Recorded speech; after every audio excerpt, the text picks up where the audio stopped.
Yeah. So, Mataji, is my screen visible? Yes, Prabhuji, visible. Okay. So, this is chapter number 3, that is Karma Yoga. So, we shall start today Karma Yoga. Okay. So, let's discuss. So, this is in chapter number 2, Sri Krishna given the summary of Bhagavad Gita. Okay. And many different yoga he has explained, and out of them, the Karma Yoga was there. The Arjuna is asking questions, and now Krishna will be describing about the Karma Yoga. Okay, so let's start with the first with the Prabhupada Pranati mantra. Namam Vishnupadaya Krishna Pishtaya Bhutale Srimate Bhakti Vedanta Swaminiti Namine Namaste Saraswati Devi Gaurvani Pracharine Nirvishesha Shunyavadi Paschat Deshtarine Jai Shri Krishna Chaitanya Prabhu Nityananda Shri Advaita Gadadhar Shivasadi Gaur Bhaktinda Hare Krishna Krishna Krishna Hare Hare Hare Ram Ram Hare Hare. Okay. So this is Karma Yoga, that is the action, yoga of action and how to work in Krishna consciousness. Okay, so let's dive into the chapter. So the teachings is based on the teachings of His Divine Grace Sri Bhaktivedanta Swami Srila Prabhupada. He is founder Acharya of ISKCON, and we pay our humble obeisances unto his lotus feet, so that his teachings of Bhagavad Gita we can apply in our life. Okay.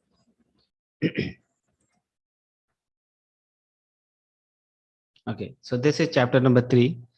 So total 43 slokas are there. So we divide the chapter in 4 parts. Okay, 1, 2, 3, 4. So sloka number 1 to 9, it will be dealing with the renunciation or action, which is better. Okay, so Arjuna will ask the question, which is better, renunciation or action?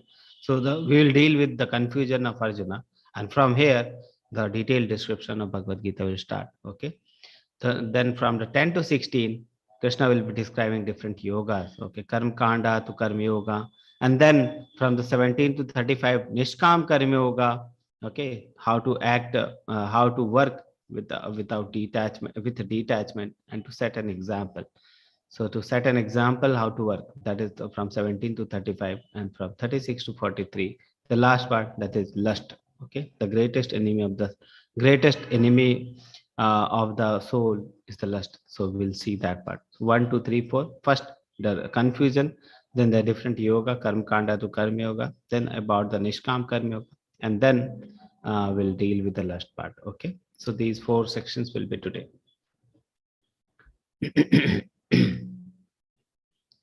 So let's move to section 1 or section A from sloka 1 to 9, dealing with the confusion of Arjuna, that is renunciation or working, which is better. Okay, so the chapter flow will be that like that. 1 to 2 sloka Arjuna's confusion, that is renunciation or action. Then Krishna will deal with renunciation or the Jnana Yoga is difficult. So prescribed action with the detachment is better. So Krishna will tell that working with detachment is better than the renunciation. Okay, and that's why one should go from the Karma Kanda to Karma Yoga.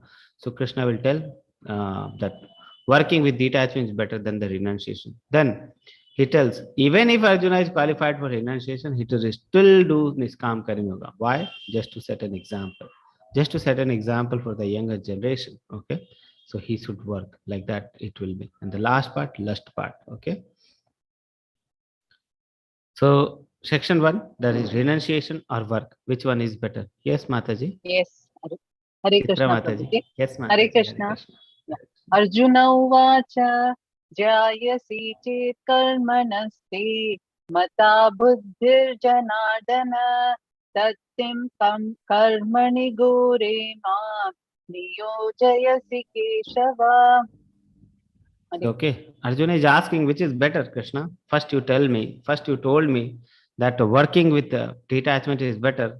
Again you told me that renunciation is better. Can you tell me clearly what is better? So Ekam Vada, Krishna, please tell me one. Ekam Vada, which one is better? Renunciation is better or working is better? Okay, so it is representing the renunciator. It is representing the working with devotion. So which one is better? Arjuna is asking. So connection, why Arjuna got confused, it is written here. Okay, so let's read why Arjuna got confused. So in Bhagavad Gita, that is chapter number 2, sloka number 49, Dhurena he avaram. Okay, Krishna tells Arjuna that to keep all abominable activity far distance by buddhi yoga. Okay, So all the abominable activity, how you can keep away? By using the Buddhi Yoga, by doing the Buddhi Yoga, by activity or pertaining to Buddhi Yoga. So when you are engaged in Buddhi Yoga, all the abominable activity will be away from you. Okay. But Arjuna thinks that Buddhi means intelligence only. So we are Arjuna is thinking that Buddhi means worshipping Krishna by intelligence only, not Buddhi means. But here, actually, Krishna tells that Buddhi means to work with intelligence for Krishna. Okay, so that is that thing. So Arjuna thinks that Buddhi means intelligence, and by using intelligence, he should avoid all the abominable activity and thus not fight. Okay, but still Krishna is urging him to fight. So he is confused. He is thinking that Krishna is telling me to worship him with intelligence and not fight. And again, Krishna is telling it later that you should fight. Okay, so that's why he is confused. Okay, so that's why Arjuna is asking this question in this chapter: which one is better?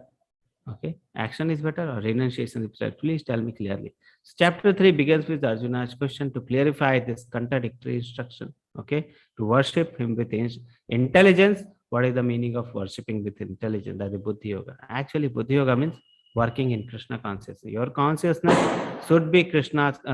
Your consciousness should have Krishna, and you should work. Okay, so that is the thing.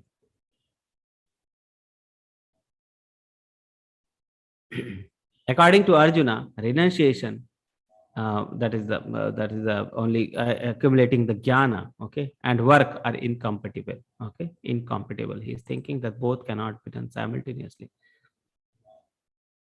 Hare Krishna. This we read. Okay, so so the meaning was, O Janardana, O Keswa, why do you want to engage me in ghastly warfare? Ghora, okay, ghastly warfare. If you think that intelligence is better than fruitive activity, so that confusion is represented here. Hare Krishna. Vyamishrenev vakena buddhim mohayasiva me tadekam vada nischitya yena shreyoham apnuyam. Arjuna is telling, Ekam Vada, please tell me one. Shreyo, which is the Shreshta, which is better in between two.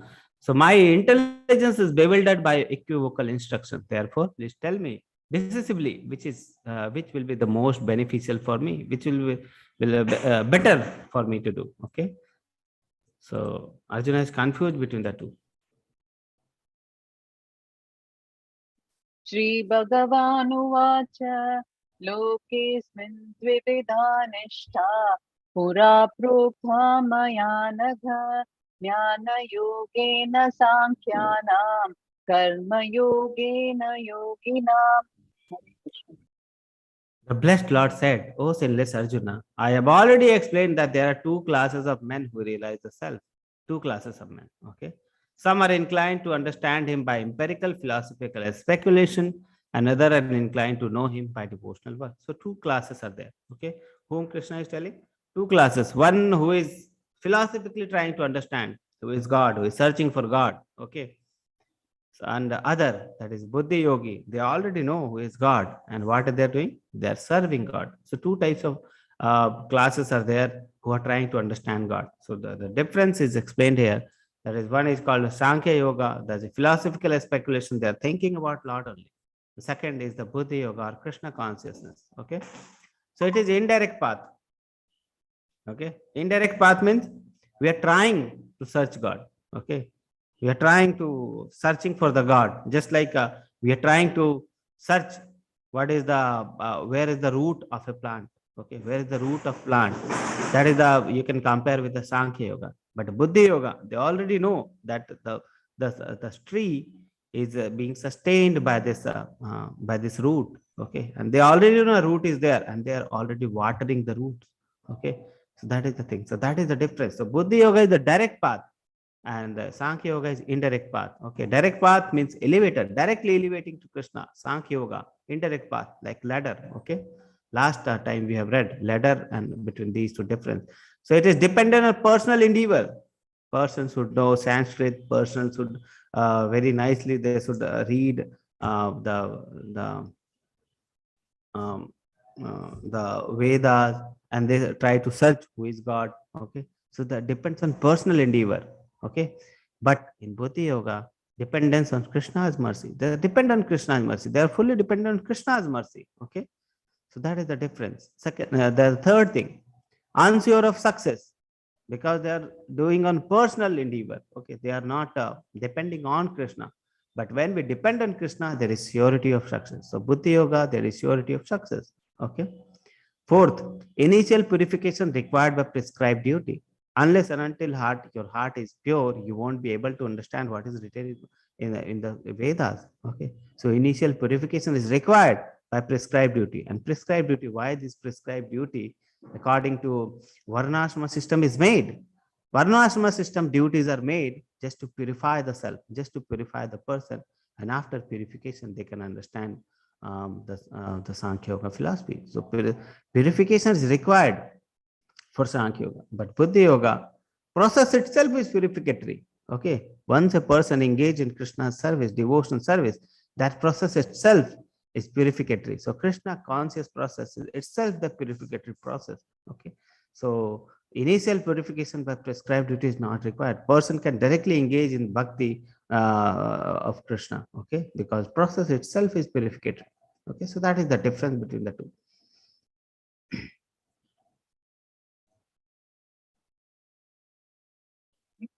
न कर्मणामनारम्भान् नैष्कर्म्यं पुरुषोऽश्नुते न च सन्न्यासनादेव सिद्धिं समधिगच्छति. So Krishna is telling, not by merely abstaining from work can one achieve freedom from reaction. So that is renunciation part. Not by merely abstaining from work can one achieve freedom from reaction. Second, nor by renunciation alone can attain perfection. Okay. So fully renunciation you are doing, you cannot attain perfection. Not merely by abstaining from work, you are abstaining yourself from one work. Okay, any work, you cannot even get the freedom from the reactions. Okay, because our mind is always active, soul is always active. Okay, so you are abstaining yourself from doing any work. Okay, that is not possible. And second, fully renunciation also is not possible. Okay, so that is the thing, fully renunciation. Not by renunciation alone can one attain perfection. So what is the middle way? So न renunciation. हि Yes, Mataji. Yes, Mataji. न हि कश्चित् क्षणमपि जातु तिष्ठत्य कर्मकृत् कार्यते ह्यवशः कर्म सर्वप्रकृतिजैर्गुणैः. So one cannot stop for even for some time also. So it is written here, everyone is forced to act helplessly according to the quality he has acquired from the mode of material nature. Therefore, no one can refrain from doing something even for a moment. So our soul is always active. Okay, always active. The soul should do soul should be engaged in something productive. Unless otherwise, the soul will engage themselves in something unproductive, something demoniac thing. If you are not engaging in something higher, something spiritual, it will engage himself in something material. Okay, the soul is always active. Okay, so that is the thing. So Krishna is telling about renunciation. What a renunciator thinks, without purification, if they go to Himalaya and they're sitting there and try to meditate, it is very difficult. Okay, because without purification, they cannot stop. They cannot stop doing the work prescribed by the four Varnashrama system. Okay, so that is the thing. So purification is required before renunciation. If a person is purified, he can renunciate. But if a person is not purified, it is very difficult. It is disaster for the person, disaster for the society, if the person is not purified and taking renunciation. So it is written, this is the soul. Soul is always active in nature. It should act. Okay, Sankhya Yoga is impractical since soul is always active in nature. So soul is always active in nature, it must act. So he needs engagement. The soul is engagement. So engagement can be two types. Okay. Occupation dictated by illusionary activity means material engagement. Okay. So or we can engage the soul, engage in the something spiritual. Okay. So material engagement can be there, spiritual engagement can be there. So if we are engaging in spiritual, there is no loss even if there is fall down. Okay. We know that neha karmo nasosti. There is no loss or diminution in the spiritual path. Okay. So last chapter we have read that there is no loss in this endeavor. There is no loss in the spiritual path. So soul is always engagement. So we can engage the soul in material thing. We can engage the soul in the spiritual thing. So if you are engaging the soul in the spiritual thing, then gradual elevation, the elevation will happen. Okay, there is no loss even if they fall down. But if you are engaging in the material thing, okay, so this is the engagement in the material thing. Okay, so in contact with material nature acquires modes of material nature, and prescribed duties are required.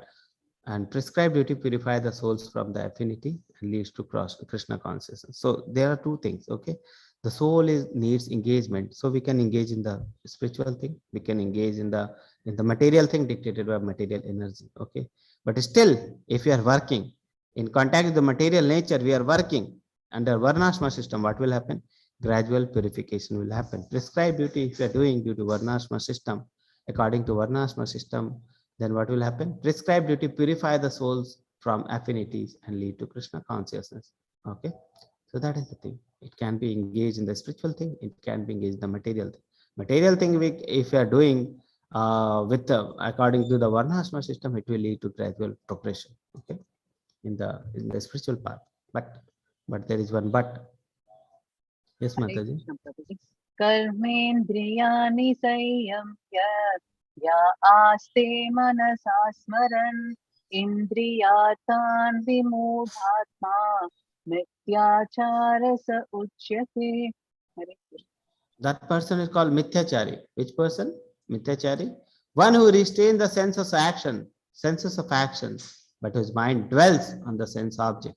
Certainly delude himself and is called a pretender. Mithyachari. Who is called a Mithyachari? Who is trying to control his senses artificially. Okay. And his mind is still dwelling on the sense objects. So his mind is not controlled. He is trying to control the sense object. Okay. That person is called Mithyachari. Okay. So you can see this person. This person is by look wise he is a renunciator. He has left his home. He's looking like renunciator, but still his mind is engaged in the sense objects only. Okay, so that is called artificial renunciation. Okay, Falgu Vairagya, monkey Vairagya. That is called monkey Vairagya. That renunciation is called monkey Vairagya. Okay, or the Falgu renunciation. Your mind is not controlled, you are trying to control the senses. Okay, anytime fall down can happen. Another process is called the Yukta Vairagya. What is the meaning of Yukta Vairagya? You are not trying to artificially control the senses, but you are engaging the senses in something spiritual. You are engaging the senses in the service of Krishna. So when your senses is engaged, there's no chance of fall down. Okay, so when your senses is engaged, then that is called the Yukta Vairagya. That is also a Vairagya. Okay, Yukta Vairagya. What is the renunciating in this Yukta Vairagya? We are renunciating the fruits of action. We are renunciating it. We are giving it to Krishna. We are sacrificing it for Krishna. Okay, so when we are not attached to the fruits of action, that is called Yukta Vairagya. Okay, when we are attached to the sense objects, okay, and we are trying to artificially control the senses, that is called Mithyachari or a pretender. Okay, or Falgu Vairagya. Hare Krishna.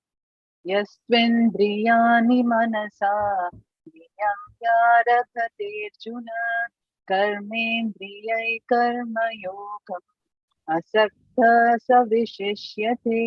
Hare Krishna. Okay. So on the other hand, if a sincere person tries to control the active senses by the mind and begins karma yoga without attachment, he is far by superior. So Krishna is giving the answer. Who is far by superior? First, he is telling about the renunciators. Okay, means renunciation without purification is difficult.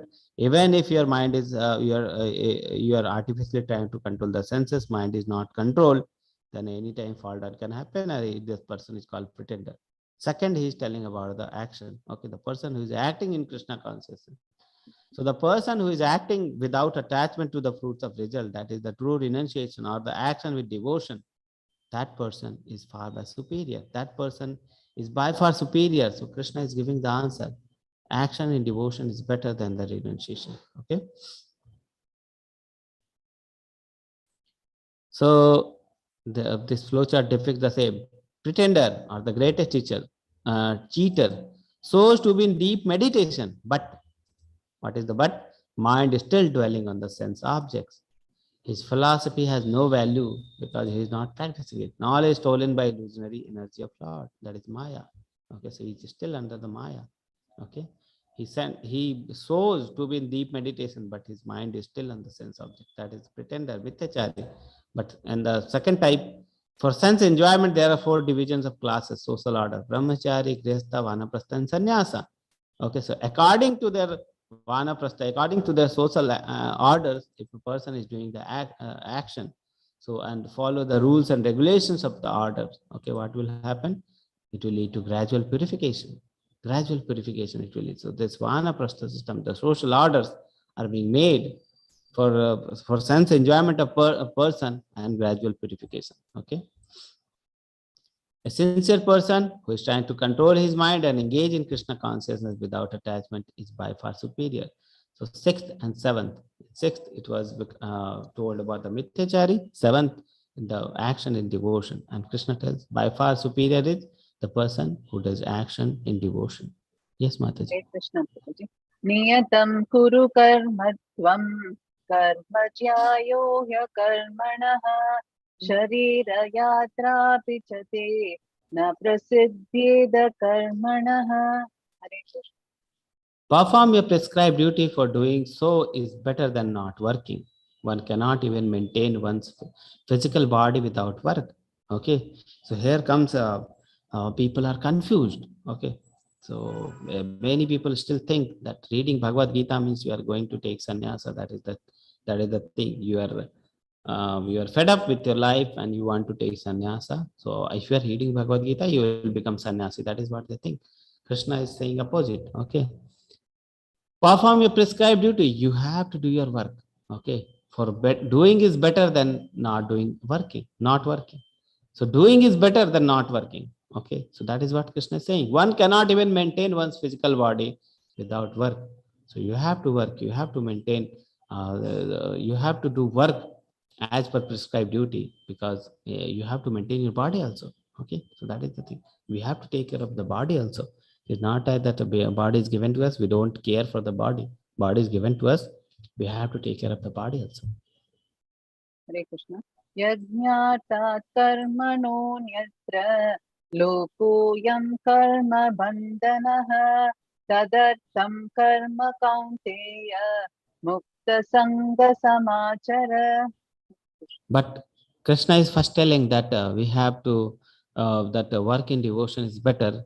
Okay, first he told about renunciation, then he told work in devotion, then he told that work in devotion is better. Okay, work in devotion is better. So work is better, Krishna is telling. Now this in this shloka, Krishna is telling how the work should be done. Krishna is telling work done as a sacrifice to Vishnu, yajna artha. Okay, the work has to be done, but how the work should be done? Work should be done as a sacrifice for the Vishnu. Okay, as a sacrifice. Work done as a sacrifice for Vishnu has to be performed. Otherwise, work causes bondage in this material world.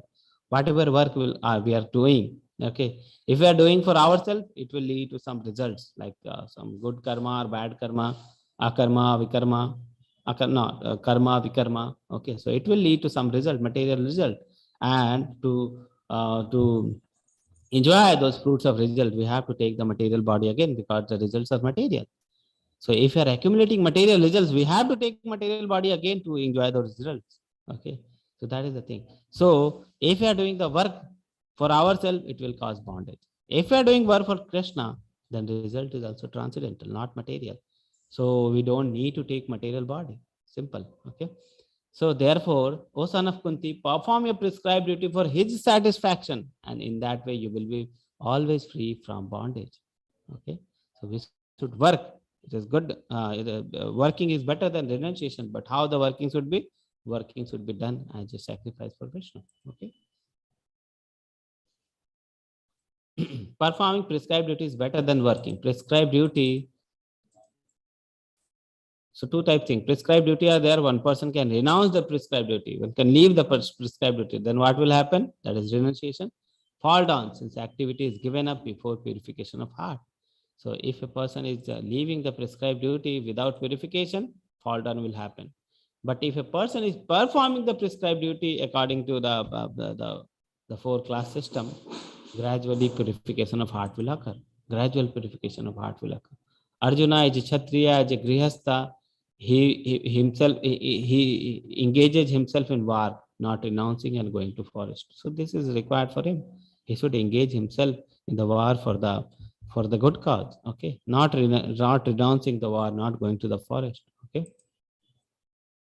work should not be given up capriciously without purification of materialistic propensity. So purification, without purification, renunciation is the waste for the society, for the person. Okay. So work should be performed for the satisfaction of Vishnu and Krishna, then it won't cause bondage. It will be liberating. But if work is done for material benefit, it will cause bondage. Okay. So you can see. And for his satisfaction, for Vishnu's satisfaction, how we should done, how the work should be done under the guidance of spiritual master. Gradually elevate and develop transcendental loving service of love. Okay. So work should be done for the satisfaction of Vishnu under the guidance of spiritual master, and it will lead to gradual elevation. But if we are doing for ourselves, action causes bondage, cycle of birth and death. Okay. If you are doing for sense gratification, it will lead to bondage. Good action, bad action, both leading to cycle of birth and death. Okay. So that is the thing. Action we are doing for ourselves, it will lead to good action, good action or bad action. Both will lead to the cycle of birth and death. If you are doing for Krishna, it will lead to liberation. So that is the thing depicted in this chart. Now comes the extended yoga ladder. So let's read different types of yoga ladder. Okay, let's start with the animalistic life, animal life. Okay, no, don't care. So how is the animal life? They don't care what is happening, not happening. They don't use their intelligence. Okay, so no care for anything. Just they eat, sleep, mate, and defend. That is the thing humans are doing. So that is the animalistic life. Okay. Then comes the karma kanda. Okay, karma kanda, some rules, regulations they will follow for the material benefit. Then comes the sakam karma yoga. Sakam karma yoga means they are renouncing the fruits of action. So some good activity also they are doing, like charity they will do. Okay, they are some activity which is not to them they are doing. Okay, that is called sakam karma yoga. Then comes the nishkam karma yoga. Niskam Karma Yoga means we are giving the fruits of action to Krishna and we are working for Krishna. That is called Nishkam Karma Yoga. We are working for Krishna, we are giving the fruits for Krishna. That is called Nishkam Karma Yoga. So we are not attached to the fruits now. Okay. So that is Nishkam Karma Yoga. Then comes the Jnana Yoga. Jnana Yoga means we are not working, we are going to Himalaya, we are meditating, our intelligence surrendered to Krishna. That is called Jnana Yoga. Okay. We are accumulating the knowledge. We are trying to accumulate the knowledge. We are trying to know about the Lord. So accumulating the knowledge.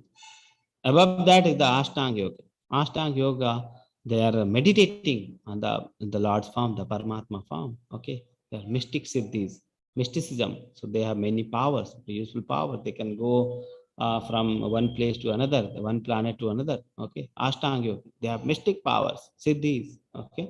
So Ashtanga Yogis are there. Above that Ashtanga Yogi, they come to the full knowledge that Krishna is the supreme. Okay. Now we should surrender ourselves to Krishna. They start the bhakti. Okay. So finally they will reach the bhakti. So this is the yoga ladder. You can see Jnana Yogi is they are accumulating the knowledge. Ashtanga Yogi, they are mystic siddhik, they are meditating on the supreme. Okay. The Paramatma form. And the comparison we have read in the first level 1, that Jnana Yogi is compared to the sun sign. They are searching for the Lord. They're searching for the Lord, and they mainly meditate on the Brahman form. Okay, Ashtanga Yogi are like sun disk. Okay, but Bhakti Yogi enters the sun planet. So three levels we have read. Okay, 3 levels of God realization. That is first is the Brahman, second is the Paramatma, third is the Bhagavan. So these three are the Jnana Yogi. They are searching for the Brahman form. Ashtanga Yogi, they are Paramatma form. Uh, their object of meditation is the Paramatma, and the Bhakti Yogi, they are worshipping for Krishna. Okay, the Bhagavan form. So three realization, extended yoga ladder. Progressive yoga ladder. So you see animal life, then karma kanda, sakam karma yoga, nishkam karma yoga. After nishkam karma yoga, they are doing the sadhana bhakti. Now they have attached, they are doing work for themselves. Okay, so work for Krishna. Okay, no personal interest. They are doing work for Krishna. Okay, so they are becoming devotee. Means they are not working for them. Okay, they are working for Krishna, and from here they can come to the bhakti. Okay, there are the two yoga process, that Jnana yoga and Ashtanga yoga is not here. Okay, so animalistic life means unrestricted sense gratification. Karma kanda means some regulated sense gratification. Sakam means devotees with selfless desires, but niskam, devotees with no desire for personal interest, they comes to the bhakti now. Okay, so progressive yoga ladder. So three yoga ladders are there. One, we have read the extended yoga ladder, animal life, karma kanda, sakam, niskam, jnana yoga, then ashtanga, then bhakti. Okay. Then we have read about the progressive yoga ladder, animal life, karma kanda, sakam karma yoga. From sakam we come to the niskam karma yoga, sadhana bhakti. And from there we go to the bhakti. Okay. Two processes are left. Now we come to the express elevator, direct bhakti. What is that? Animal life. Okay. Surrender and association of pure devotee. So if you are associating with the pure devotee, everything is done. If you are surrendering yourself, associating with the pure devotee, you will go directly to the sadhana bhakti and bhava bhakti and prema bhakti. Okay. So progressive stage of bhakti, sadhana bhakti, bhava bhakti and prema bhakti. Okay. So that's why I tell the devotees that association is very important. So if you are associating with a pure devotee, directly from the animal life, we are changed to the bhakti life. Okay, this is called express elevator. Okay.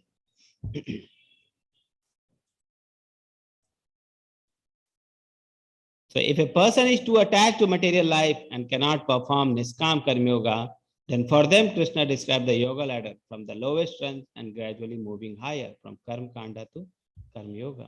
Okay. Srila Prabhupada ends all purport in section 3 by glorifying the supremacy and need of Sankirtan Yajna.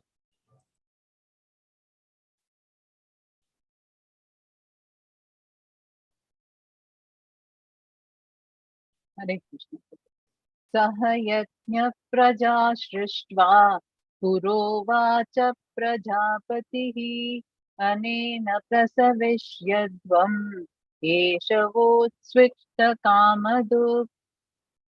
In the beginning of creation, the Lord of all creatures sent forth generation of men and demigods, along with the sacrifices for Vishnu, and blessed them by saying, "Be thou happy by this yajna, because this performance will bestow upon you everything desirable for living happy and achieving liberation." So now this section will deal with the sacrifices. Okay. So how the sacrifice started earlier, um, demigods and the men both were sent. Okay, and were mutual. So demigod will help the men will give do the sacrifices, and in this way the mutual understanding process will happen, and they both will be working mutually. Okay, so that is what the sacrifices were there.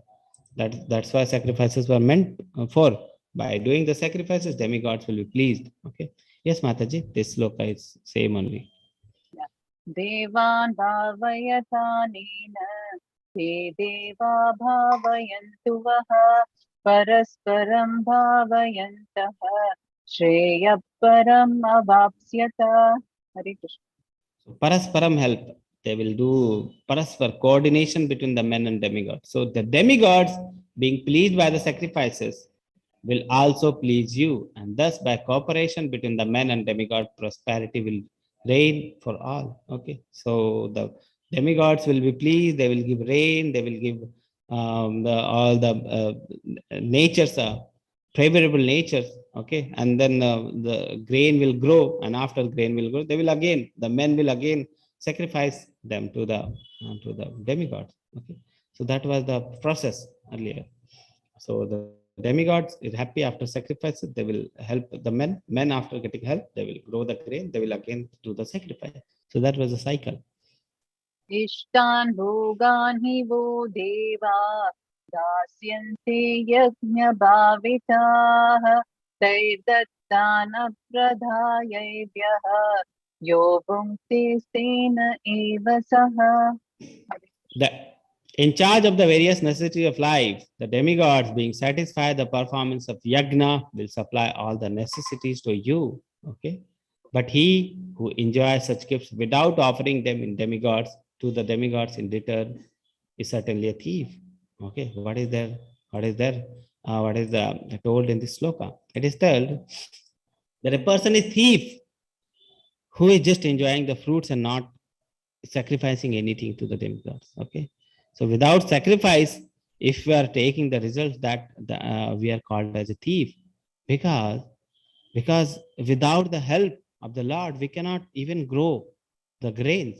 Okay, we cannot do anything without the help of the Lord. So the Lord is helping us in every work. Okay, so whatever results we are getting, we should sacrifice for it to the Lord. Then we should take. Otherwise, it is called as a thief, that we are taking away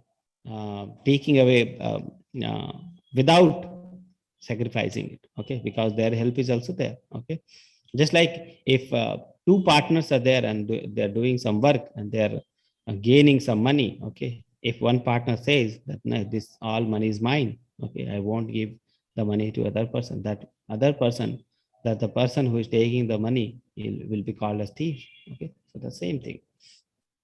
Without sacrifice, if you are taking the things from the Lord, then it is called as a thief activity. Okay. हरे कृष्ण. यज्ञशिष्टाशिनः सन्तः मुच्यन्ते सर्वकिल्बिषैः भुञ्जते ते त्वगं पापाः ये पच्यन्त्यात्मकर्मणात् कारणात्. Karanat, yeah, Atma Karan. The devotees are a devotee of the Lord are released from all kinds of sin because they eat food which is offered first for sacrifice. So even we should eat first by offering to Krishna. Okay, because Krishna is giving us the food. Okay, and we should offer it first to Krishna.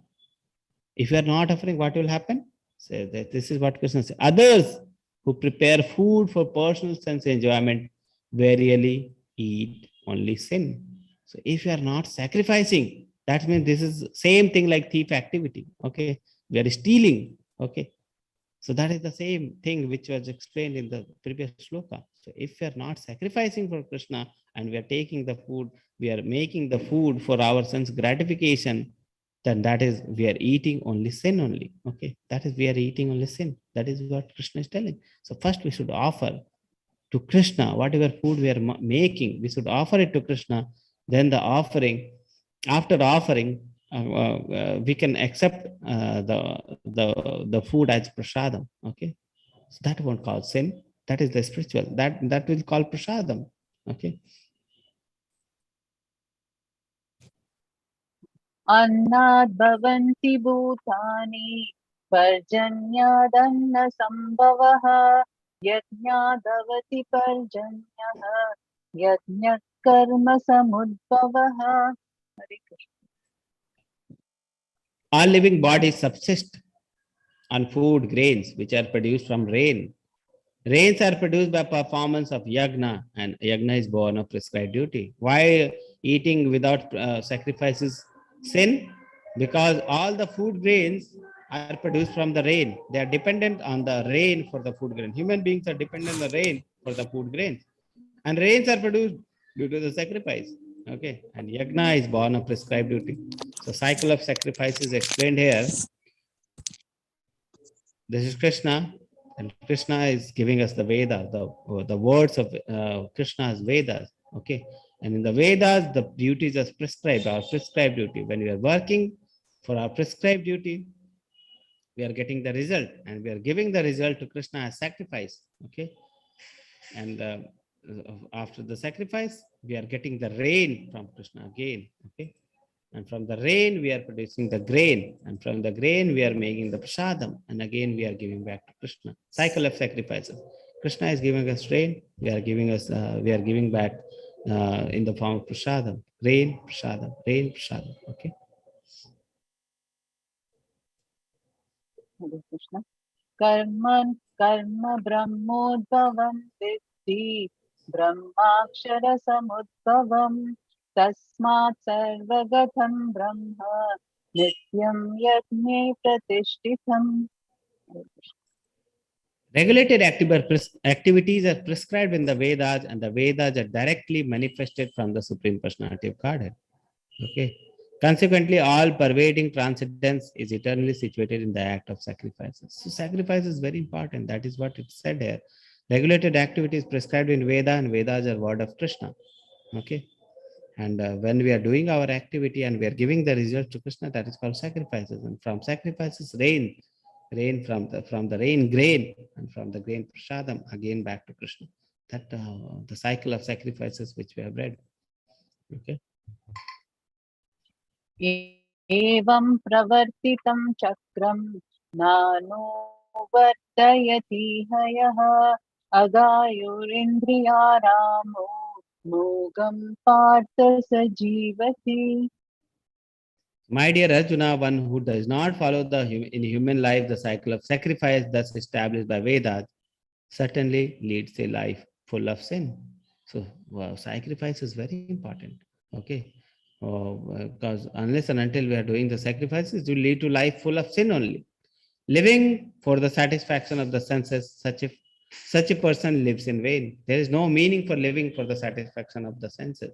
Okay. We are thinking that we are only doer, but other things are also there. Other doers are also there, and we should satisfy those doers also. Okay. So we should work for that is the meaning that is the meaning of Krishna consciousness, that we should work for Krishna. Okay. We should work for Krishna. We should give the result to Krishna. Okay.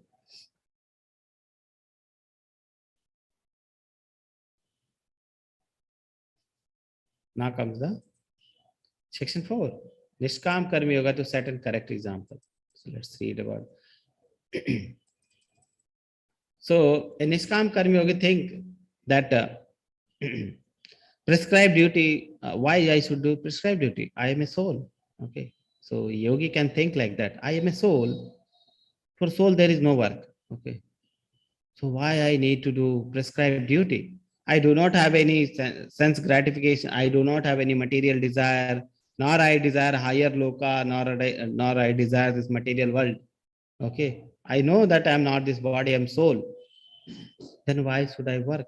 If I know that I am not this body, I am soul, and I do not have any desire in return, why should I work? I should go to the Himalaya. I should meditate on Krishna. Why should I work? Okay, so Krishna gives example of Nishkam Karma Yoga to set and correct example. He says in the following verses, 17 to 32, Krishna explains why one freed from material desires should nevertheless perform his duty. Okay.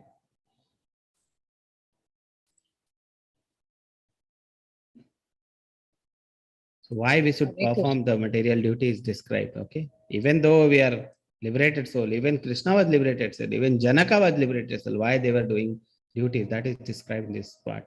This काम करें. Yes, Mataji. यस्त्वात्मरतिरेव स्यात् आत्मतृप्तश्च मानवः आत्मन्येवाच सन्तुष्टः तस्य कार्यं न विद्यते.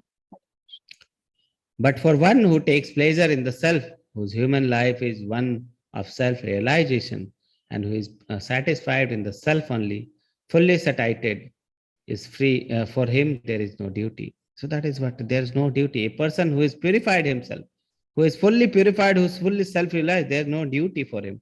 Okay. But without purification, if you are renunciating, that is havoc for the society, havoc for yourself also. That will create distraction, the disaster for the society also, for yourself also. So renunciation without purification means disaster. Okay. Renunciation you can take renunciation if you have purified yourself, fully purified. But still, fully purified person work. Why they work? It will come in the next slokas. नैव तस्य कृतेनार्थो नाकृतेनेह कश्चन न चास्य सर्वभूतेषु कश्चित् अर्थव्यपाश्रयः. A self-realized man has no purpose to fulfill in the discharge of his prescribed duties, nor has he any reason not to perform such work, nor has he any need to depend on any other living being. So self-realized person do not need to work. Okay, they are not dependent on work. They can take renunciation. Self-realized person. Krishna is talking about the self-realized person who has purified himself and their mind is purified. Okay.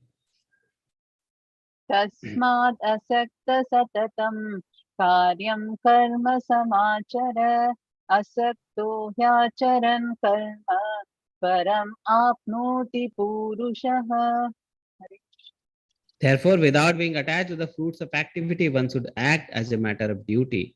For by working without attachment, one should attain supreme. So, Krishna is telling that a self-realized person who has fully realized the self, who is fully purified, need not to work.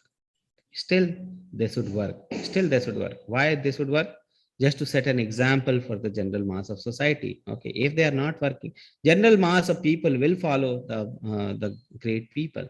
Okay, will follow the great people, and just to set an example for the great people, they should work. Okay, just like Krishna is self-realized person. Krishna is the supreme person. Nothing he requires from this the material world. Nothing. Everything belongs to him only. So nothing can be given to Krishna. Still, he is working as different things. Okay, he is working. Okay, why is working? Just to set an example. Just to set an example. Okay.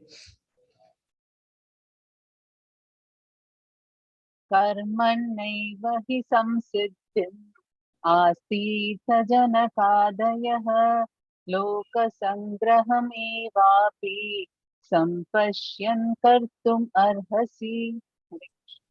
So again, self-realized person example is Janaka.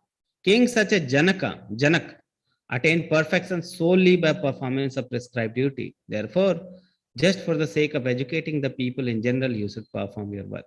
Okay. So when a person who is leader, who is working, the common mass of people will follow. Okay. So that is the thing. यद्यद् आचरति श्रेष्ठः तत्तद् एवेतरो जनः स यत् प्रमाणं कुरुते लोकस्तद् अनुवर्तते. Lokastad anuvartate. The no, locust means general mass of people will anuvartate. Anuvarti means follow. Okay. So whatever action a great man performs, common man follow. And whatever standard is set by example is act, all the world will pursue. Okay. So great man, Prabhupada writes in the purport, the great mans are three types of great man's example Prabhupada writes. Okay.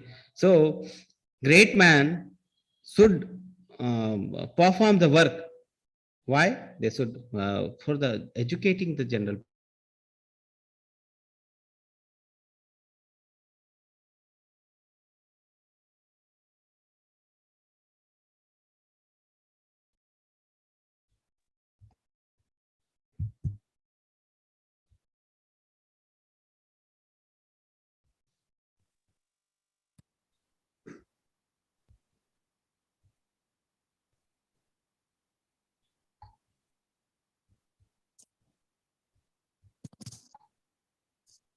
Okay. So Prabhupada gives example of three people who can be called as leaders. Okay. So leaders. So what are the three types of people? One is one type of leader is the teachers. Okay. Teachers are the leader. They teach the students. Okay. And how they teach? By performing the action, not by telling. Okay. Not by telling. Other example of is the of a leader. Okay. The leader. So many people follow the leaders. Okay. So leaders should be ideal. They should also be Krishna consciousness, and their activity also should be like Krishna conscious activity. That's so that the normal people, the common people will follow the leader. So they will become like that. Third example, Prabhupada gives as the parents. Okay, so the parents are also the teacher for the younger people. Okay, yeah, for the younger people. So they should also perform activity to teach the younger people. One more thing is there in this sloka, whatever action a great man performs, it is not like the Prabhupada right. If a person, if a leader is saying the general people should not smoke and he himself is smoking, no one will listen to him. Okay, everyone will smoke because he himself is smoking. So it is written, whatever action a great man performs, it is not like that only we are speaking. We should also educate the people by our acharan, our action. Okay, so you can see here, Yadyat Achrati Shrestha. Achrati means how they behave. The common man will follow, common man will learn, the common people will learn. Okay, it is not like whatever Vachati Shrestha. It is not written like that. Okay, it is written over Yad Achrati Shrestha means how they action, whatever action they perform, the common will people will learn from that. Okay, so that is what. So many time we as a parent want our children to learn something, want our children to do something. Okay, and we tell the children, but children don't follow. Why they do not follow? Because we as a parent are not properly doing those things, and we are just telling. Okay, that like so the thing is, we should teach our children by our example. We should become example for them. Okay, and we should become example. We should become example so that younger people will follow. So Arjuna was asking that laws of family tradition will occur. Okay, laws of family tradition. So Krishna gives this example. You become the example for them. You become an example so that they can follow you. Okay, that was the example uh, for the common people, that they will follow whatever a great person, whatever their leader is doing. Okay,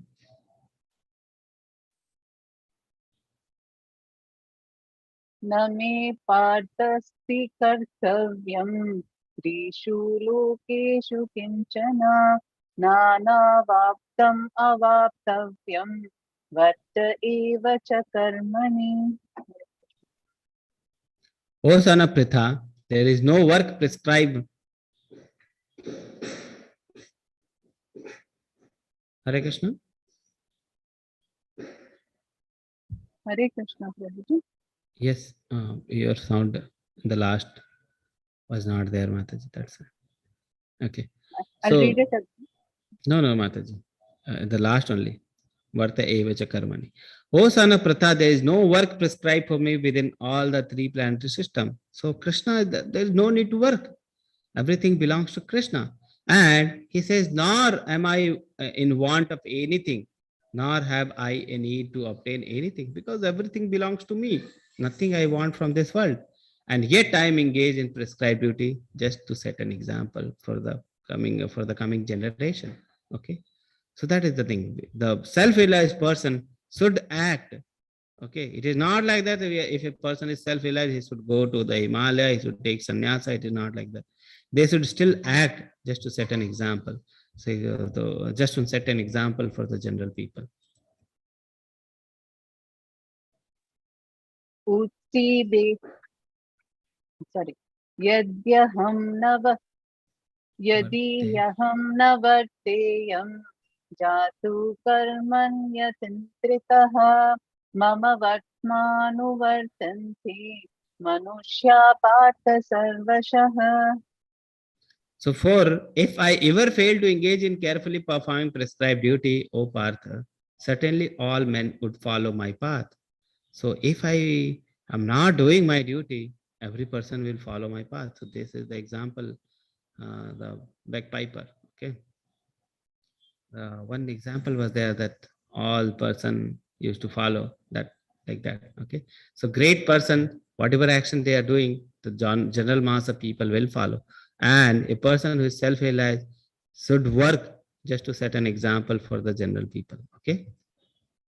उत्सीदेयुरिमे लोका न कुर्यां कर्म चेदहं संकरस्य च कर्ता स्याम् उपहन्याम् इमा प्रजाः.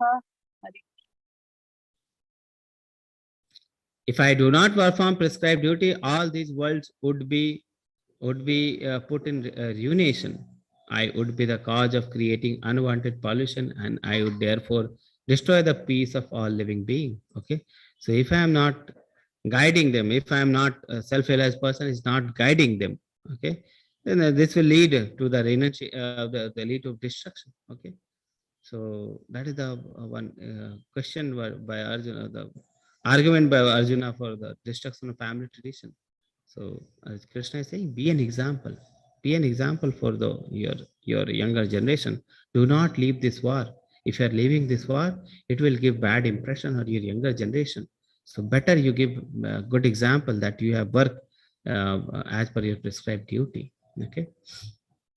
सक्ता कर्मण्य विद्वंसः यथा कुर्वन्ति Bharat कुर्याद् विद्वांस्तथा सक्ताः चिकीर्षुर्लोकसङ्ग्रहम्. As the ignorant perform their duties with attachment to result, the learned may similarly act but without attachment for the sake of leading people on the right path. Okay. So the ignorant man perform duty with the attachment to the result, but the learned man, they act without attachment. So both are working. Okay. Both are working. Ignorant man is also working. The learned man is also working. Ignorant man is working with attachment to the result, but the learned man is working without attachment. Okay. Why they are working? Learned man, just to set an example, okay, to the right path so that they can take the normal mass, the ignorant person on the right path. So two types of person are working, self-realized person and ignorant person. Self-realized person are working for the satisfaction of Krishna's sense, and they're working without attachment to the fruit. Self-realized person, they are not working for themselves, they're working for Krishna. Okay, to set an example. But materialistic person, ignorant person, they're working for sense gratification. Okay, and they're working with the attachment to the fruit. Self-realized person, they are working for Krishna, not attached to the fruits. Ignorant person, they are working for themselves, they are attached to the fruits. Okay, but why self-realized person working if they don't want result? To set an example for the ignorant people. Okay, just 1 minute, I'm getting one call. प्रकृते क्रियमाणानि गुणैकर्माणि सर्वशः अहंकार विमूढात्मा कर्ताहम् इति मन्यते.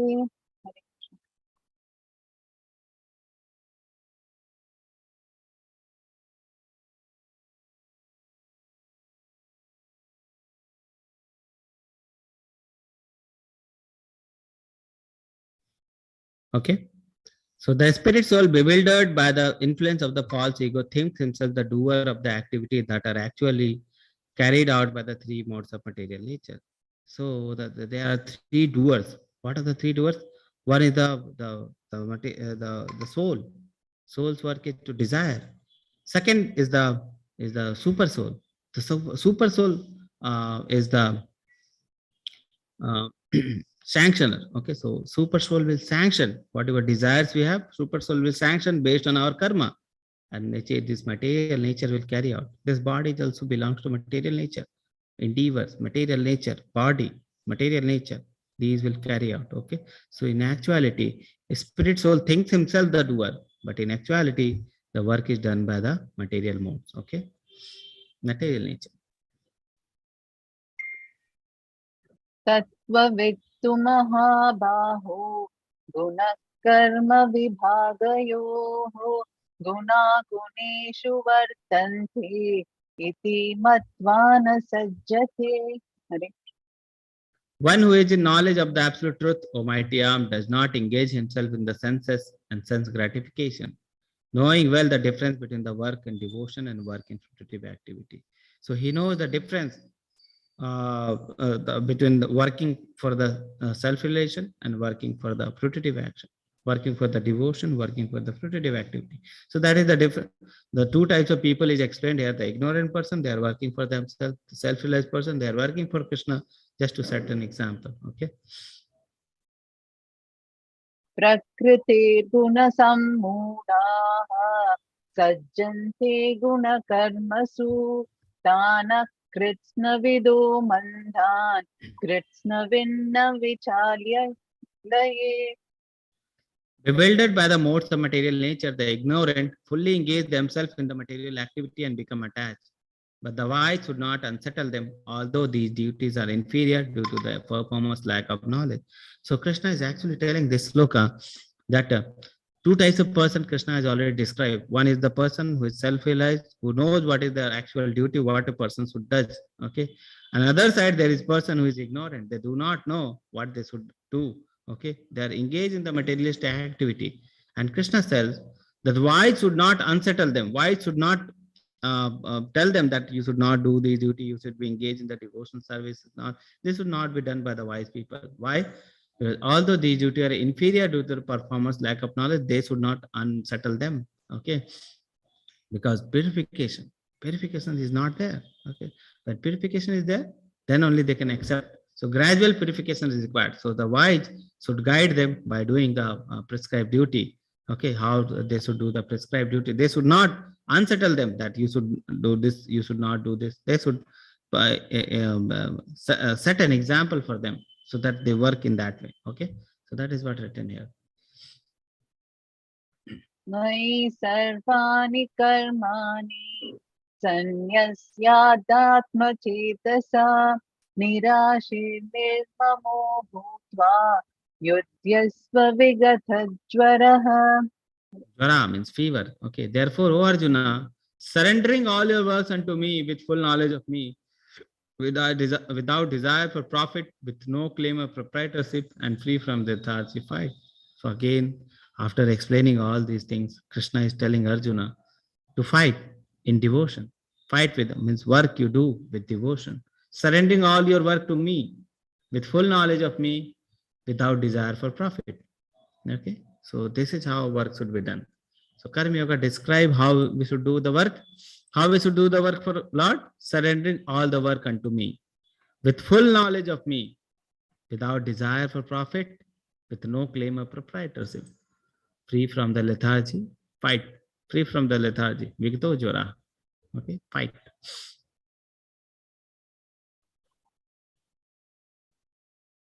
ये मे मतम् इदं नित्यम् अनुतिष्ठन्ति मानवाः श्रद्धावन्तो न सूयन्तः मुच्यन्ते तेऽपि कर्मभिः.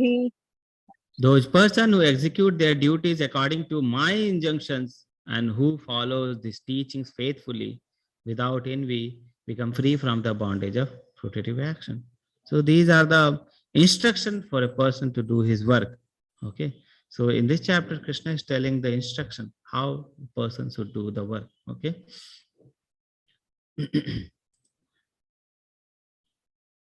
ये त्वेतद् अभ्यसूयन्तो नानुतिष्ठन्ति मे मतम् सर्वज्ञानविमूढांस्तान् विद्धि नष्टान चेतसः. हरे Krishna. But those who out of envy disregards this teaching, do not follow them regularly, are to be considered bereft of all the knowledge, befooled and ruined in their endeavor for perfection. Okay. So without knowledge, a person is called ignorant. Okay. He doesn't know the spiritual things. He only knows. So many people you see in this world, you will see many people who are not knowing anything about spiritual things. Okay. They're just engaged in the material thing. Day and night they're working. Day and night they're working and accumulating money, so much money, but they do not have any spiritual knowledge. So whatever work they are doing, that is waste. That doesn't have anything to be after this body is finished, everything is waste. Okay. So they should be considered bereft of all knowledge, befooled and ruined in their endeavor for perfection. So whatever the work they are doing, that is waste. Okay. सदृशं चेष्टते स्वास्याः प्रकृतिर्ज्ञानवानपि प्रकृतिं यान्ति भूतानि निग्रह किं करिष्यति. हरे. Even a man of knowledge acts according to his own nature, for everyone's follow the nature he has acquired from the three modes. What can repercussion accomplish? Okay. So everyone works according to his nature. We cannot stop the work. इन्द्रियस्येन्द्रियस्यार्थे रागद्वेषो व्यवस्थितौ तयोर्नवशमागच्छेत् तौ ह्यस्य परिपन्थिनौ. There are principles to regulate attachment and aversion pertaining to the sense and their objects. One should not come under the control of such attachments and aversion because they are a stumbling block on the path of self-realization. So we should not attach too much to certain things. Okay, so that is what Krishna is telling. So these things will be a stumbling block on the self-realization, just as Bharat Maharaj too much attached to the deer. Okay, stumbling block on the self-realization path. श्रेयान् स्वधर्मो विगुणः परधर्मात् स्वनुष्ठितात् स्वधर्मे निधनं श्रेयः परधर्मो भयावहः. It is far better to discharge one's prescribed duty, even though faultily, than another's duty perfectly. Distraction in the course of performing one's own duty is better than engaging in others' duty. For to follow another's part is dangerous. Okay, just take an example of a bank. Okay, if clerk says no, I don't want to do the clerk's duty. Okay, I want to do the job of a bank manager. Okay, so like that. Sweeper is saying no, I won't do the sweeping activity. I will do the bank manager's job. Okay, that is the thing which is explained here. Once prescribed duty, whatever prescribed duty we have according to our guna and karma, we should attach to that. We should do that. Okay. We should not, even if we are doing faultfully our karma, we should do that only. We should not aspire for others' karma. Okay. We should, because if we are performing duty regularly with determination, gradually we'll perfect that duty only. Okay. And no one is perfect in doing their duty. Okay. So that is the thing we should do. We should continuously perform our duty according to our dharma. Okay. So that is the thing. This is the section number 5, that is conquering the enemy lust. So actually, I was thinking if we have any question from the last chapter, so we could have taken this part tomorrow, but there is no question from the chapter number 2. So we'll continue this chapter and we'll finish in 15 minutes. We'll finish this chapter. Okay. Yes, So that will be better because we don't have any question from the last chapter. So we'll finish this chapter. Okay. So last section only. So we'll finish this section. So that is the lust, the greatest enemy of the soul. So next, Arjuna is asking an important question in the section number 5. What is this question? After hearing text number 3.34, one may determinedly think, yes, from today onwards, I will steadily do my duty and control my attachment and aversion. I will act only according to Shastra. So one boost up, okay. After listening to all these things, from tomorrow, no activity, no material activity. I'll do only spiritual activity, nothing like that. They will boost up, okay. But still, experienced teachers state that, however, such immediate inspiration may prove difficult to adhere for a long time. So immediately we may think that, okay, I will do, but in long time, it is very difficult to adhere. Okay. So Arjuna, being aware of the reality, asked the following question. So Arjuna is asking why we are not able to, we are able to do according to Shastra even after knowing this. Okay.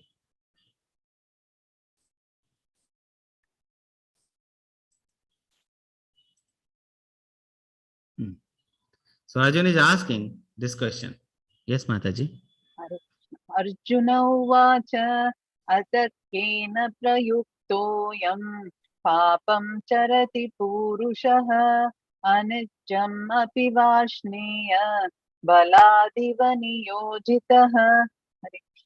Baladeva Niyojita, like some force is there. Okay, so Arjuna's question, let's see. O descendant of Vrishni, by what is one impelled to do sinful acts even unwillingly, as if engaged by some force? It looks like some force is there who is engaging the person in something sinfully. Okay, he knows that stealing is a bad activity. He knows, he has seen the thieves being caught by the police and being jailed.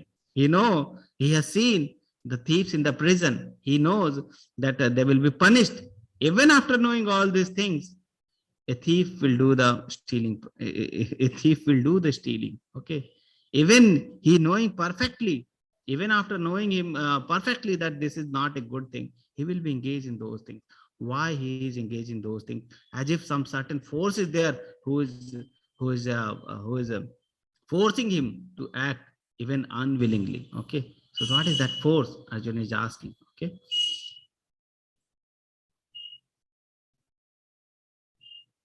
श्रीभगवानुवाच काम एष क्रोध एष रजो गुणसमुद्भवः महाक्षणो महापाप्मा विद्येनम् इह वैरिणम्. So the Supreme Personality of God has said, it is lust only, Arjuna, which is born of contact with the material mode of passion and later transformed into wrath. Okay, so it is lust which is forcing the person to act unwillingly. Okay, even against the Shastra, even with against his will. Okay, and later it will transform into wrath, the anger. Okay, and which is the all devouring sinful enemy in this world. Okay, so it is the most dangerous enemy of soul in this world. The lust is the greatest enemy of the soul. Okay. So we have read the 8 stages of fall down in the last chapter. So it starts with contemplating on the object of senses. Okay, so it was in the thinking now. It was in the thinking. So we have the bijam. We are thinking about the object of the senses. We are contemplating of the object of senses. Then after contemplation, what will happen? Attachment develop with that object. Okay, an attachment gradually will increase, and that will transform it. That will be transformed to lust. Okay, lust, and after lust, if lust is unsatisfied, lust means too much desire, unlimited desires. If that is unsatisfied, it will result in anger, and anger leads to delusion, delusion leads to bewilderment, bewilderment leads to loss of intelligence, and then fall down will happen. Okay, so contemplation is the thinking stage. The earliest stage is the contemplation, just by thinking. So every thought, every action will start with a thought. Okay, every action, even bad action or good action, every action will start with the thought process. Okay, so that is called the thinking stage, contemplation stage, and then it will change to the feeling stage, that is attachment stage, and that will lead to the willing and doing stage, that is the lust stage. Okay, so 3 stages in the earlier part. Okay, first is the contemplation, second attachment, then the lust. Okay, thinking stage, feeling stage, and willing stage or doing stage. Okay, so if you want to stop the lust, what is the best way? Stop the lust in the first stage only, the thinking stage only. Whenever the bad desires are coming in your mind, stop that. Starting stage only. So thinking stage only. Krishna will tell later that in the starting only we should stop the lust process. Okay, then we can control. So we'll read and we'll know. Okay. धूमेनाव्रियते वह्निः यथादर्शो मलेन च यतो देनावृतो गर्भः तथा तेनेदम् आवृतम्. So Krishna is telling the 3 examples to understand lust. Okay, so Krishna is giving the example. As fire is covered by smoke, as a mirror is covered by the lust, and as an embryo is covered by the womb, the living entity is similarly covered by the different degree of lust. So we can see here 3 examples: fire covered by smoke, the mirror covered by the dust, and the embryo in the womb. Okay, 3 stages of lust is given. Okay, so you can see here fire is there, and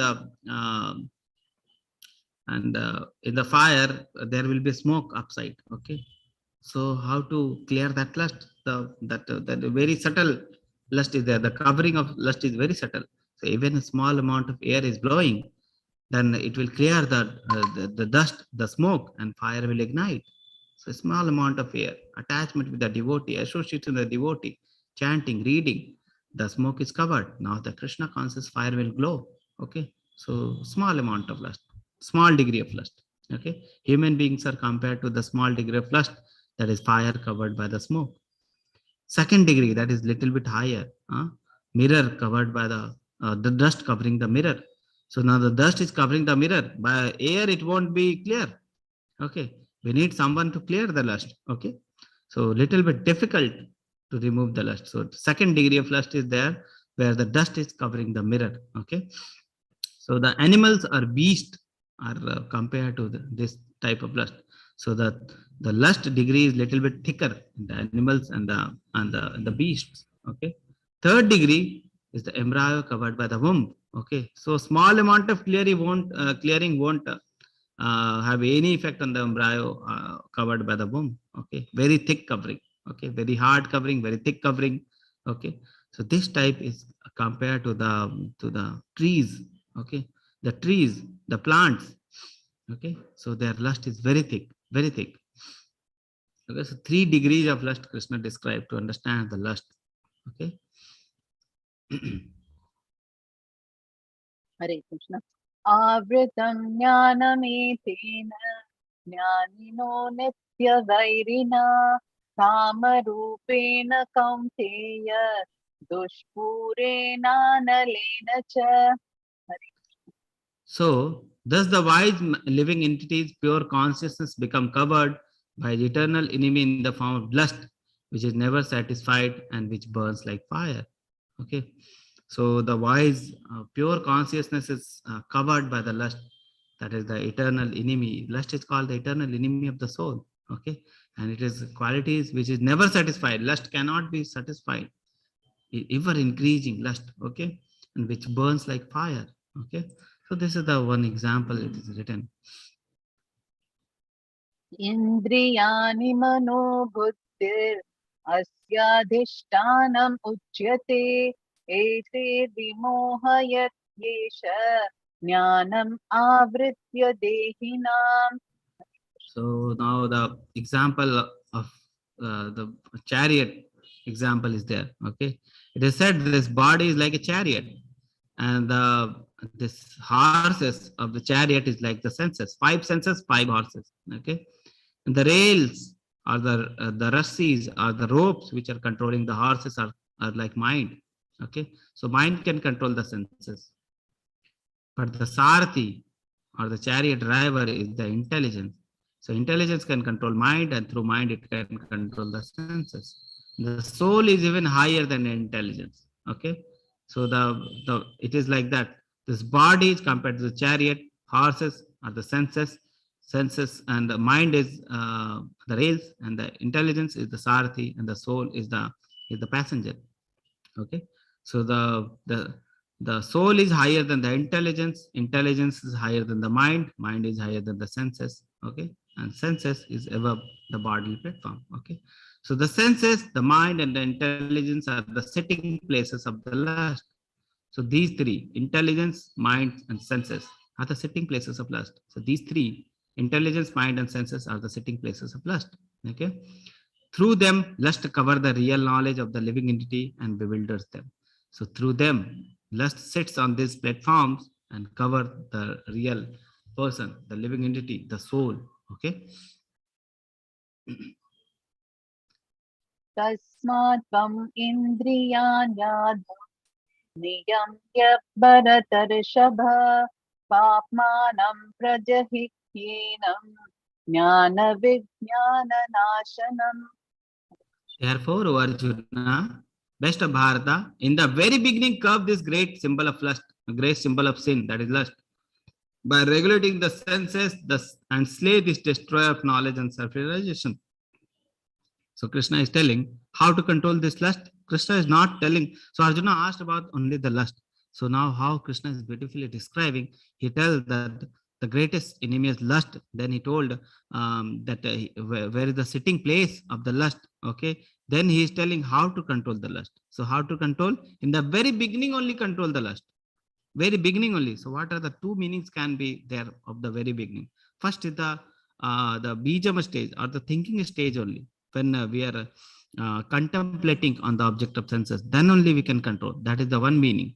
Second meaning, very beginning means very early of the age. Okay. If a person is born in Krishna conscious family, in a devotee family, okay, he can be trained from there only to control the lust, because his soul is engaged in Krishna's service. If soul is engaged, soul is higher than the intelligence. So intelligence is also engaged. If intelligence is engaged, mind is also engaged. Mind is engaged, senses are also engaged. Full body is engaged in Krishna's service, just surrendering by soul. Okay. So very beginning only, from the early life only, if you're teaching our students to surrender to Krishna. Okay. So that is the way we can control the lust. Okay. So that is the thing. So very beginning can have two meaning. First is the contemplation stage. That is the stage where we are thinking about only the about the object of senses. Second can be the early life of the childhood life only. We are contemplating on the Krishna. Okay. So Indriyani. this we have Sorry, read. I'll read this, Prabhuji. Yes, Mataji. Indriyani paranyahu indriyebhya param manaha manasastu para buddhir yo buddhi paratastu saha. So it is said the body is higher than this senses. Senses is higher than the body. Okay, senses are superior to the dull matter of the body, but mind is above higher than the senses. Mind is higher than the senses.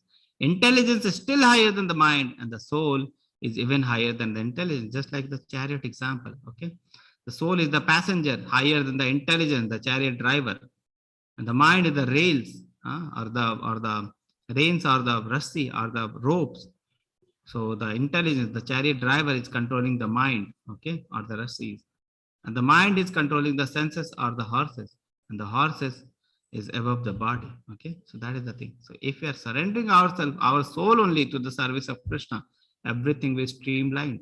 If our senses we are trying to control artificially, but mind is engaged in sense objects, what is that person called? Can you tell me in the chat box what is that person called? If senses are engaged, senses we are trying to control artificially, and mind is engaged in the sense object, what is that person called? Mithyak Acharya. Mithachari, pretender. Okay, so that is the thing. So better we don't have to control here. We have to control here. Everything will be streamlined. Okay, so if we are controlling the lower level, then higher level it is. If fall down can happen anytime if higher levels are not controlled. If we are controlling the higher level only, everything will be streamlined. So if we are surrendering our soul to Krishna, everything will become streamlined. Okay.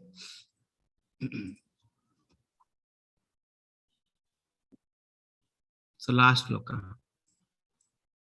Evam buddhe param buddhva samstavyatmanam atmana jahi shatrum mahabaho kamarupam durasadam. Thus, knowing oneself to be transcendental to the material senses, mind, and intelligence. O mighty Arjuna, one should steady the mind by deliberate spiritual intelligence, that is Krishna consciousness, and thus, by spiritual strength, conquer this insatiable enemy known as lust. Krishna consciousness can conquer the enemy called as lust. Okay, that is what we are. Our intelligence should be engaged in Krishna's service. Then everything, mind, senses, everything will be engaged in Krishna's service, and the lust will automatically conquer. Okay, so that is the thing. That is the way to conquer the lust. So these were the section we discussed from 1 to 9 sloka, dealing with the confusion, renunciation, or working with Niskam Karma Yoga. So we have read about the renunciation. Krishna tells about the renunciation. Krishna tells about the Mithachari also. Then working with Niskam Karma, he told that karma is good. We should work karma, but karma should be done as sacrifice to Vishnu. Okay. Then from the Karma Kanda to Karma Yoga, different yoga ladders we have seen. Okay. And how to work for Krishna with sacrifice. Why we should sacrifice. If we are not doing the sacrifice, that is, and if we are eating, that is called sin. Okay. So we have read in this part. Then from the 17 to 35, Niskam Karma, acting dutifully with the detachment to set and correct example. So the self-realized person has nothing to do. He doesn't have any work. He can renunciate, but still he is working. Why is working? Just to set an example for the younger people to come, the younger people who are yet to come. Okay, to set the young example for the younger generation. Then the D part, 36 to 43, we have read that one force which forces a person to act even unwillingly, even if he is knowing that this is a bad thing, he is doing that thing. What is that force? That force is lust. Okay, so Krishna gives 3 examples: fire covered by smoke, then the dust covering the mirror, then the womb, embryo is covered in the womb. Okay, 3 examples Krishna is giving. And human beings is compared to the fire covered by the smoke, and even little amount of association Krishna consciousness can blow the fire, blow away the smoke, and it will ignite the Krishna consciousness within that person. Okay, so that was the lust. How to the sitting places of lust were the senses, mind, and intelligence. So we should control the lust at the starting only, very starting only. From the childhood stage, we can control, or from the contemplation, when we are contemplating about the object, that level only we can control. Okay, so that was the today's chapter summary. So this is end of today's chapter. Okay, so one chapter we have finished. I hope it is enough, and exactly it is 2 minutes left for 8:30. So I hope next chapter, yes, Mataji, next chapter, I hope some questions are there, so we can discuss. Please try to read the chapter, try to finish the question answer in the quizzes. Okay, and whatever questions is there, we'll discuss the questions and we'll try to find the answer. Okay, Mataji. Namaste, Uh, Prabhuji. Any? Prabhuji, I'm Vijay Lakshmi. Yes, This week Mataji. I was not able to read the chapter properly due to one of my family member got admitted in the hospital and all. Okay. Shall I read and send the queries next week? Yes, Mataji. Prabhuji? Yes, please. Yes. Thank Whatever you, queries Prabhuji. is there, we'll try to discuss. Okay. Okay. Okay. So our Bhakti Vriksha group has been formed, Mataji. Chitra Mataji, that 3 groups, Bhakti Vriksha groups has been formed. That will be very beneficially to all the devotees, because our classes are happening in the week. Okay, so and we need association throughout the week. Okay, so there will be classes, there will be Bhakti Vriksha groups where the reading, chanting will be happening. The different 2 to 3 people will be there, and small groups will be there, and you will be reading one chapter. Okay, or you will be discussing about anything about the philosophy. Okay, so small, so try to be in the group, try to regularly attend the classes, try to regularly do the Bhagavatam classes in the morning by Namanisa Das Prabhu. Okay, so these things I can regularly chant. Okay, that is the thing which is required. Okay, regularly we need to chant, and for first for the level 2, the thing is we need to chant only the 1 round. Okay, that is the only requirement. If you're chanting greater than 1 is the better. Okay, the better, the best. Okay, so that is the thing. The better, the more merrier, we can say. Yes, it will be good if you chant more, but the minimum 1 round daily you should chant. Okay, so that is the thing, that is the requirement for level 1. Yes, This Mataji. Bhakti Vriksha course 1, 2, 3. That will you explain, Prabhuji, this what is we are the going small to do groups. in that? We are dividing the people in small groups, Mataji, and out of the 3 you can join anyone, and will the different leaders of I Bhakti think Vriksha we'll will post be it there. soon. No, they We have not yet posted it, posted the groups. Prabhuji, but the timings are not comfortable. Actually, only one timing is comfortable. Ratko 9 Okay. o'clock, I think. So if you are comfortable with any of the timing, Mataji, 3 timings will be there. So depending on the Bhakti Vriksha leaders, so depending on your timing, you can join anyone. Not the 3 groups is required to join. Anyone you can join. Okay. Thank you, Prabhuji. Hare Krishna. Hare Krishna. So you can join regularly. You can have discussions on the philosophy. You can read 1 chapter, 1 book, 1 small books you can read, small discussions you can have, Bhagavad Gita you can read. Okay, so many things will be there. So Bhakti Vriksha will facilitate your devotional journey. Okay, and when you are reading, if you have any question, you can discuss on that. Okay, so those things will be there. So that will be a very nice thing. Okay, Mataji. Thank you, Prabhuji. Any other announcements, Mataji, Chitra Mataji, Nothing else, Prabhuji, at the moment. I don't Okay. have any special messaging at the moment. Same, Okay. Prabhuji. We do not have any announcements to make. Yeah, Hare Krishna, nothing. Prabhu. Hare Krishna. Hare Krishna Mataji. Do Okay. we I- have class tomorrow, Krishna, Prabhuji? Or So next we week? have already finished this chapter, Mataji. So there Okay, won't next be any week we'll class. have. So next week we'll meet. Yes. Okay. Hare Krishna Prabhuji. Hare Krishna. Hare Krishna Mataji. Thank you, Hare Mataji. Krishna. Hare Hare Krishna, Krishna, Prabhuji. Hare Prabhuji. Krishna. Hare Krishna. See you next week. Yes, Mataji. We'll meet next week. Yeah.